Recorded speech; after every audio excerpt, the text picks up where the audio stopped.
Gracias por continuar con nosotros en este espacio. Dinámica Económica, un programa de economía para todos. Como les decía en el segmento anterior, un asunto de apreciar lo que se tiene y de comenzar a identificar lo positivo de lo que uno tiene. En eso, la práctica religiosa es hasta cierto punto buena. Y digo hasta cierto punto porque la práctica religiosa también tiene la limitación de que conlleva o conduce a la gente a la resignación. Y no es bueno quedarse en la resignación. Es bueno apreciar lo que uno tiene, pero al mismo tiempo no quedarse en la resignación de que, bueno, de que lo que si estoy mal, porque eso son cosas del destino, cosas de Dios. No. Si estoy mal, puedo mejorar mi malestar o mi situación si yo actúo en procura de mejorarla. Porque así mismo también, si usted está mal y actúa en procura de empeorarla, pues la va a empeorar. Y luego no puede echarle la culpa a otro que no sea tal vez a usted mismo. Entonces, los resultados dependen mucho de las actuaciones, de la forma como tomemos las situaciones que se presentan. Hay situaciones inesperadas, sí, ciertamente. Hay situaciones que uno no tenía previstas, sí, ciertamente. Hay situaciones que hacen que uno se sienta, óyeme, hasta desengañado de lo que uno cree o de su fe, porque uno dice, óyeme, ¿por qué me pasa esto a mí? Sí, eso es cierto, eso ocurre. Pero esa no es, no voy a decir que no ocurra con, vamos a decir, con frecuencia, pero no es algo que vaya a pasar constantemente.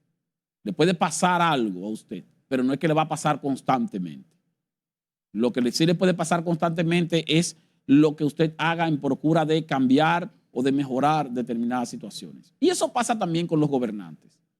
A veces a mí me llama la atención porque nosotros como ciudadanos tenemos la tendencia de culpar a nuestros dirigentes de las situaciones que ocurren. Y es normal que lo hagamos, porque un ciudadano que elige a una autoridad, ya sea un alcalde, ya sea un senador, diputado, presidente, ese presidente designa ministros, pues esas autoridades están para resolver y mejorar la condición de vida del ciudadano. O sea, que el ciudadano en sentido general ve al gobierno como su protector, como el ente que está llamado a resolverle sus problemas o a mejorarle sus problemas.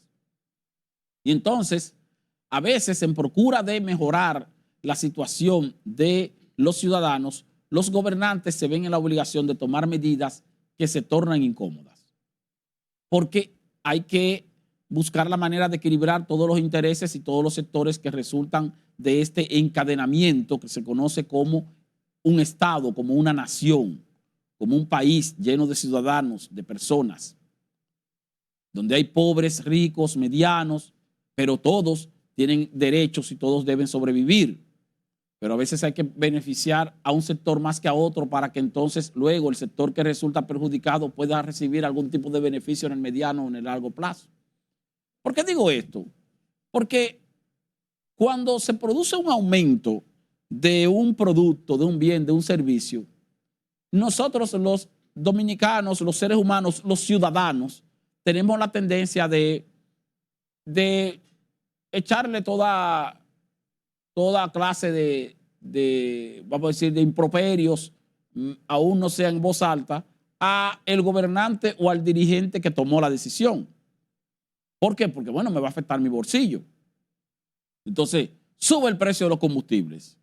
Y entonces, cuando sube el precio de los combustibles, tú te sientes incómodo. Dices, pero ven acá, este gobierno que lo que quiere es demolerme a mí, lo que quiere es que yo me muera, que yo quiebre, que yo no pueda. Y al final no es así. Porque de repente tú te imaginas el escenario donde tú vas como funcionario a donde el presidente de la República le dice, presidente, mire, esta semana yo necesito que usted autorice un aumento de los precios de los combustibles porque vamos a aumentar los precios de los combustibles. Y me imagino que el presidente seguro dice, cóchale, no hay otra forma. No hay una manera de que no tengamos que hacer ese ajuste, de que tal vez no tengamos que aumentarlo en esa proporción. Porque tú no te puedes imaginar el escenario donde el presidente te vaya a decir, sí, vamos a aumentarlo, sí, hombre, para que el pueblo se embrome, para que los dominicanos tengan que pagar más por el precio. O sea, no, los gobernantes no tienen el interés de tomar medidas que perjudiquen a los ciudadanos. No, en sentido general no es así. Porque al final, ¿cuál sería el beneficio? El gobernante lo que hace es que toma medidas que pueden perjudicar al ciudadano porque son medidas que en esa coyuntura son necesarias. o porque no hay otra forma de sustituir o de cambiar ese tipo de medidas. Cuando se producen aumentos de precios, todas las críticas pesan sobre el gobernante de turno. Quiere decir que el gobernante de turno no quisiera que los precios suban.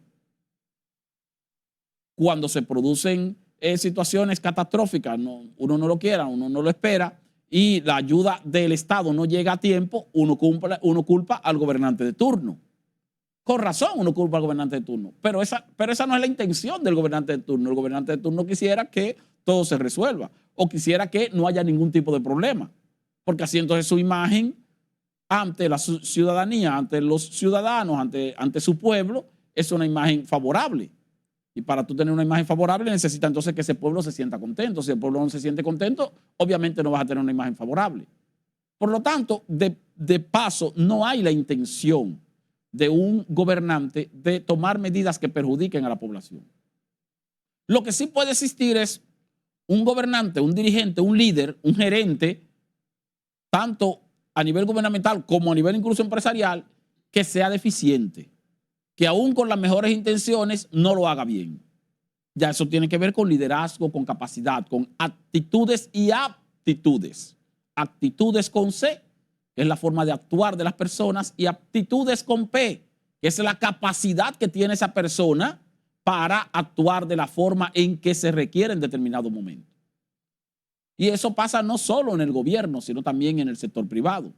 Y por eso a veces usted trabaja en una empresa donde usted dice, bueno, yo tengo un jefe que sabe menos que yo de ese asunto. O yo tengo un jefe que es un inepto, que no sabe de nada, pero ese es tu jefe. Quiere decir que ese es un líder, o un líder no, vamos a decir un gerente, que tiene pocas capacidades para desempeñar la función que desempeña. Sin embargo, aún así, es quien ostenta la posición. Y si es quien ostenta la posición, tú te debes entonces a una posición de respeto. Pasa mucho, por ejemplo, en la milicia, en los estamentos donde hay rangos, en la iglesia católica, por ejemplo, también donde hay rangos, en la policía, donde también hay rangos, que un superior puede ser menos capacitado que un subalterno, pero el subalterno tiene la obligación de guardarle respeto a ese superior, aun cuando sea menos capacitado. Claro, y rogando a Dios que mejore en cuanto a su capacidad, porque si no, entonces nos fuéramos a la debacle. Y eso puede pasar también con un gobernante. Si se elige a un gobernante que no tiene la suficiente capacidad para dirigir de manera adecuada el Estado y no se hace rodear de personas también con capacidad que le sirvan de asesores y de colaboradores, entonces pudieran llevar a un gobierno, a un país al fracaso. Y eso no lo desearía nadie. Pero por eso tenemos situaciones donde hay países con amplio potencial de riqueza que están en situaciones de pobreza. Pudiéramos poner algunos ejemplos, el caso de Venezuela, para poner un ejemplo cercano y muy conocido. Venezuela tiene recursos naturales y potencial de riqueza para ser una potencia mundial, pero ha sido tristemente administrada en los últimos años, en las últimas décadas. Entonces eso da como resultado lo que hemos visto en Venezuela. O el caso de Argentina, que recientemente designó un presidente nuevo y que está en una situación de inflación muy alta y en una situación económica muy difícil. Bueno, tiene que ver eso también con la pobre administración de determinados gobernantes, aun cuando no hayan tenido la intención de gobernar mal, pero tal vez no tomaron las decisiones más adecuadas en el momento en que debieron tomarlas y eso entonces da como resultado una situación de crisis. Crisis que pueden superarse. Ahora, yo les he mencionado situaciones de países que son más ricos que la República Dominicana, que son mucho más ricos que la República Dominicana y que sin embargo están peor que la República Dominicana. ¿Y por qué están peor que la República Dominicana o por qué República Dominicana, aún no estando bien, está mejor que esos países? Porque todavía a nosotros nos queda un poquito de fortaleza institucional. Porque todavía los dominicanos apostamos siempre a la institucionalidad y no al caos o al desorden. Y eso, hasta cierto punto, es lo que ha permitido que nosotros tengamos una economía que va en constante crecimiento y que ha tenido muy pocos ciclos de situaciones de crisis. ¿Por qué? Porque nosotros tenemos una clase política de ideologías similares. Por ejemplo, hoy día nosotros tenemos 3 candidatos presidenciales de 3 partidos diferentes con vocación de poder. Pero en los estamentos económicos, lo que se pudieran llamar, lo que generalmente le llamamos los poderes fácticos, no hay una preocupación sobre la posibilidad de que se produzca un cambio o no, en cuanto al hecho de que eso va a implicar un cambio de la forma de administrar el Estado. Entonces, como no hay ese sobresalto en un Estado donde los entes económicos dicen, bueno, con el gobernante o con el partido que tenemos actualmente, estamos en una condición, y si llegara otro partido con otro gobernante de los que están compitiendo, estaríamos en una situación similar. No habría una incertidumbre de un posible cambio brusco de la forma de administrar el Estado. Y eso, hasta cierto punto, le da garantías de estabilidad a los entes económicos, y eso también entonces evita que se produzcan situaciones de crisis. Nosotros tuvimos un cambio de gobierno en el año 2020. ¿Y qué pasó? Todo siguió igual. En términos relativos, en términos, vamos a decir, porque no vamos a decir que todo siguió igual 100%, sino cuando decimos que todo siguió igual es que la forma de gobernar de nuestro presidente actual es la misma forma de gobernar de nuestro presidente anterior. Puede tomar algunas medidas distintas, puede ser más efectivo en una área, en otra área, pero en sentido general, la forma de gobierno, el sistema de gobierno es el mismo. Un gobierno de derecha conservador. Porque eso es lo que hemos tenido en los últimos años, los últimos 20, 30, 40 años.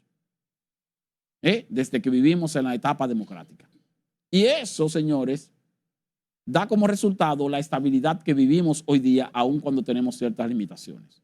Vamos a una pausa. Cuando retornemos seguimos conversando dinámica económica.